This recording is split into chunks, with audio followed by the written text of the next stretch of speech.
હાર્દિક શું કરો હોય? રમાડવાનો મંત્ર નહીં દીકરા, એમ રમાડવાનું એમ? આમ જ રમાડીએ. મને રોતો તો એટલે આમ ભરાઈ ગયો. જો તો હલતોય નથી, પણ આમ જતો મારો દીકરો ઊભો તો રે, ઊભું રહેવું તારે. એને હજી નું આવડે એમ ઊભું રહેતા. પણ નથી ઊભો રાખતો એટલે તો. ગીત- આમ જો તો ગીત ગાવ તમે એના માટે. મને ગીત ન આવડે. જોઈ જોવે તમારે. હે મારી આમ ક્યાં જોવે છે? આમ જો તો મારો દીકરો હામું તો જો.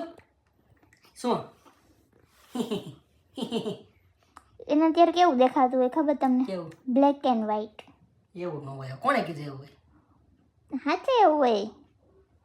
કેટલા ટાઈમ એવું બ્લેક એન્ડ વ્હાઈટ દેખાય? 2-3 મહિના પછી એને ખબર પડે. હે અને ત્યારે એની નજર છે ને એ સ્થિર રાખી શકે, ત્યાં સુધી ન રાખી શકે. એવું હોય? 2-3 મહિના બ્લેક એન્ડ વ્હાઈટ દેખાય? હા, યુટ્યુબમાં જોયું હતું? લગભગ એવું જ હોય. પણ ડોક્ટરે ખબર કીધું નહીં. હતું? અરે મેં એવું સાંભળ્યું છે. ના ના ના ના, કને કોઈ નથી કે તું પાટા મારવાનું ચાલુ કરી દે મારો દીકરો. લે હે એવું બ્લેક એન્ડ વ્હાઈટ દેખાય? હે એની નજરે સ્થિર ના રાખી શકે ઈ. નજર તો નથી જાગતું. આમ જોઉં તો ક્યારેક આમ એક દરો જોઈ રાખે. જો બંગાવું ખાધા રાખે પણ બેઠો બેઠો. અરે કેમ કે એને 2 કલાક સુવાની અને 2 કલાક છે ને જાગવાની ટેવ હોય. સારું જ્ઞાન નહીં ભૂલ્યો. થેન્ક યુ તો કયો મને. ઓ મંત્ર ને કહેવાનો મંત્ર કે તમારો દીકરો થેન્ક કેવું યુ. જોવે